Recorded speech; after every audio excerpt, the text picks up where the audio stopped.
வணக்கம். மிதுனராசி அன்பர்களுக்கு பகுதி 2. ஜென்மத்தில் குரு பார்க்கின்ற இடம் சுத்தமாகும். வாக்காதிபதி, தனாதிபதி, குடும்பாதிபதியோடு சந்திரனோடு அவர் இணைந்திருக்கிறார். மிருகசிரிஷம், புனர்பூசம், திருவாதிரை எந்த நட்சத்திரக்காரர்களாக இருந்தாலும் குருவோடு இணையும் பொழுது குரு சந்திர யோகத்தை ஏற்படுத்தி கொடுத்துவிடும். அதே நேரத்தில் குருவுக்கு 10ஆம் இடத்தில் சனி இருப்பதால் அதிபதி யோகத்தை ஏற்படுத்தி கொடுக்கும். சனிக்கு 10ஆம் இடத்தில், சந்திரனுக்கு 10ஆம் இடத்தில் சனி இருந்தால் அது ஒரு யோகம். 3ஆம் இடம் கேது, 9ஆம் இடம் ராகு, இது ஒரு சிறப்பான ராஜயோகம்.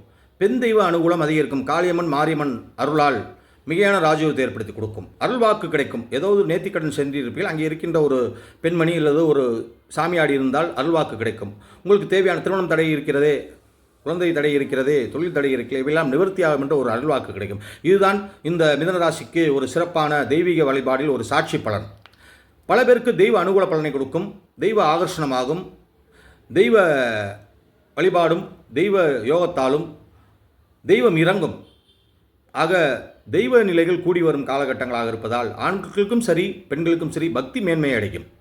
பொருளாதார மேன்மை அடையும். வீடு வசதி மேன்மை அடையும். கல்வி மேன்மை அடையும். தொழில் மேன்மை அடையும்.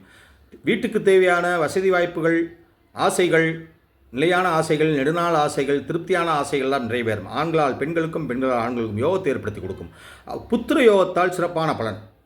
5ஆம் பார்வையாக 5ஆம் இடத்தையும், 7ஆம் பார்வையாக 7ஆம் இடத்தையும், 9ஆம் பார்வையாக 9ஆம் இடத்தையும், தாய் வழி தந்தை வழி பிணக்கு இருந்தால் நீங்கும். தாய் வழி தந்தை வழி உறவு அதிகரிக்கும். கணவன் மனைவி உறவு அதிகரிக்கும். குழந்தைகளுடைய உறவு அதிகரிக்கும். அவர்களுக்கு தேவையான வசதி வாய்ப்புகள் செய்ய வேண்டும் என்ற நல்ல ஆசைகள் நிறைவேறும். ஆக பெண்களுக்கு யோகம், ஆண்களுக்கு யோகம், பெரியோர்களுக்கு யோகம், இளம் பிள்ளைகளுக்கும் யோகம். பொதுவாக மிதுனராசி அன்பர்களுக்கு எந்த தொழில் செய்தாலும் யோகம். இந்த காலகட்டத்தில் சொந்த தொழில் செய்தால் யோகம், அடிமை தொழில் செய்தால் யோகம், அரசு தொழில், தனியார் தொழில் செய்தால் யோகம், வெளியூர் வெளிநாடு சென்றால் மிகையான ராஜயோகம். ஏனென்றால் சில ஜாதகர்களுக்கு கிரக யோகமாக இருக்கும்போது பூர்வீக மாறி சென்றால் யோகம் என்பது பொதுவான கருத்து. ஆக சிறப்பான பலன் தருவது இந்த ஜென்ம குரு சந்திர யோகத்தையும், குரு சனி அதிபதி யோகத்தையும், ராகுகேதுவுடைய தெய்வ அனுகூல யோகத்தையும், திடீர் அதிர்ஷ்ட வாய்ப்பையும், முன்னோருடைய ஆசீர்வாதத்தையும் ஏற்படுத்தி கொடுக்க தேவையான திருத்தல யாத்திரை, தீர்த்த யாத்திரை மேயா வாரி வழங்குவார்.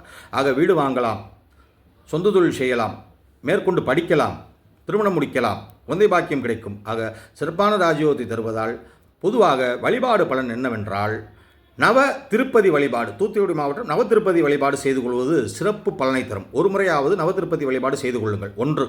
அதே நேரத்தில் கும்பகோணத்தில் நவபெருமாள் வழிபாடு என்று உண்டு, அது செய்து கொள்வது நல்லது.